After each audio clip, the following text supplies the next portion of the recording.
Buenas. Bueno, vamos a continuar con el análisis exploratorio. En este caso vamos a hablar de las tarifas. Básicamente la idea inicial era predecir el consumo energético en kilowatts hora, dada la temperatura en ese mismo día, y además el valor de las tarifas. Ahora, para esto, eh, lo que hicimos inicialmente fue ir al ENRE, donde están especificadas las tarifas. Sí. Si vemos, buscamos tarifas,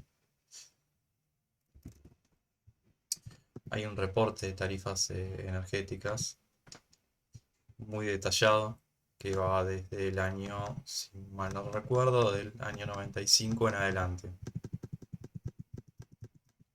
Entonces, sí, 95 en adelante.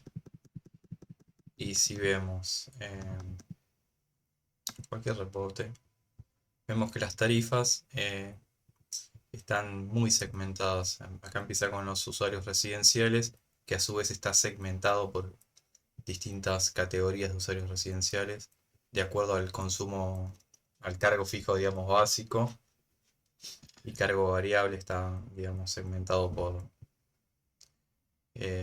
distintos rangos, digamos, rangos de consumo. Y hay varios tipos de usuarios, usuarios generales, residenciales. Nosotros nos enfocamos para tener una medida, digamos, más cercana en usuarios residenciales de categoría R2 y R6. ¿Por qué? Porque si nos vamos más atrás en el tiempo, año 2005 hacia atrás, estas categorías no... O sea, la categoría residencial solamente tenía dos niveles. Con el tiempo empezó a desglosarse, a desdoblarse en varios niveles, llegando a estos 10, 9 niveles que tenemos hoy en día. Creo que en el 2022 estamos en la misma cantidad de niveles. Sí, R1 hasta R9. Bueno, ahí como pueden ver hay una segmentación muy grande de de los costos, lo que son los cargos fijos y variables. Bueno, lo que hicimos inicialmente es hacer un scrapping, digamos, de cada uno de estos reportes, tomando las tarifas residenciales R2 y R6, dependiendo del caso. En el caso en donde no existían más de dos niveles de tarifas residenciales, tomamos el R2 por ser el más alto. Y en los demás casos tomamos un valor intermedio, dado que teníamos 6 niveles, tomamos el nivel 6 como un nivel intermedio. De esa forma, lo que hicimos, y ahora si vamos a eh, aquí donde hicimos el scrapping, lo que tenemos acá es a nivel mensual, desde el,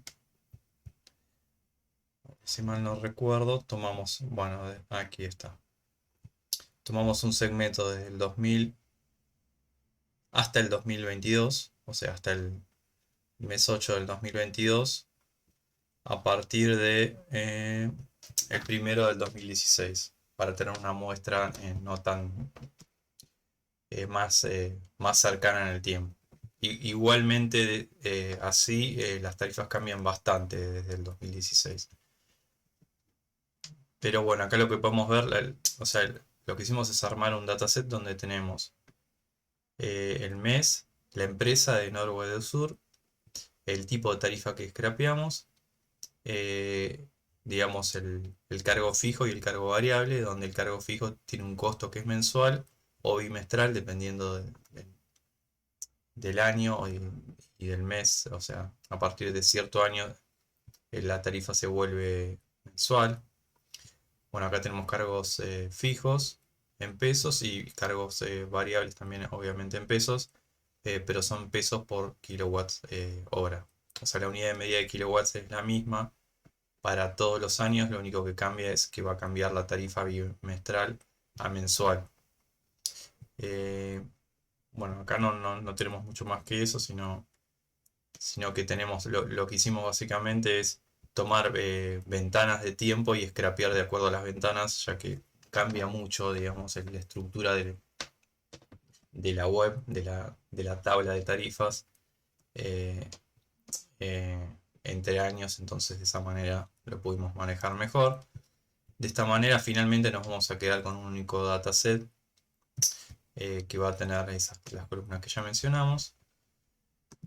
Una vez ya teniendo eso, lo que hicimos es un pequeño análisis exploratorio donde, bueno, acá podemos ver las mismas, dejamos la columna de tarifa como para saber si era R2 o residencial de tipo 2 o tipo 6. Y lo que hacemos es, lo que hicimos acá fue llevar, digamos, la tarifa bimestral a mensual. Y también, bueno, acá vamos a segmentar eh, por empresa. Y de esta manera, bueno, acá inicialmente lo que podemos ver es la serie de tiempo completa. Desde el 2014, perdón, que tomamos, digamos, una ventana 2014 hasta el 2022, hasta agosto del 2022. Y lo que vemos acá es que la serie de tiempo de la tarifa, o sea, del cargo fijo y del cargo variable, son muy similares en el tiempo. Esto es para Edenor, ¿no? La empresa Edenor. Si bien los montos no son los mismos, la variación es prácticamente la misma. Hay una pequeña diferencia acá en el año 2021. Lo que podemos ver también que desde, digamos, esto tal vez tiene alguna influencia política, pero lo que vemos que desde el periodo de 2015, a partir del 2016, vemos que las tarifas fueron aumentando en forma constante, digamos, o más o menos constante. Y a partir del 2019 las tarifas se mantuvieron planas, inclusive, bueno, comienzo de la pandemia, ya el segundo año de la pandemia sí empezaron a aumentar un poco, casi un aumento en ambos, el cargo variable y el cargo fijo. Y vemos que el cargo fijo en el 2021 aumentó una cantidad considerable mayor, digamos, al cargo variable. Tiene sentido porque cargo fijo y variable son dos cosas muy distintas. Pero lo que sí se aprecia es que en este periodo no hubo ningún aumento, acá hubo un pequeño aumento y ya a partir del 2022 vemos que empieza a haber aumentos más importantes. Eh, También lo que podemos ver es que debido a un tema a una influencia en algún sentido de la inflación monetaria de nuestro país, las series siempre son crecientes, o sea, no vemos ningún tipo de... O sea, inicialmente con esta información no vemos ningún tipo de periodicidad. Ahora, si vamos a la empresa de Sur, vemos que no hay prácticamente diferencia. Las series son iguales. Prácticamente son iguales. Esto tiene que ver con que no hacen una distinción, o la distinción es ínfima, digamos, entre ambas empresas en los cargos. En ese sentido no vemos diferencias. Bueno, y ahora lo que hacemos es aplicar una ventana móvil, lo que sería un filtro pasabajos, sobre las mismas series de tiempo que acabamos de ver, donde probamos varias ventanas, pero la ventana que parece en algún sentido eh, captar la tendencia de la serie, en este caso el cargo fijo, parece ser con una ventana de 24 días se puede captar esta tendencia.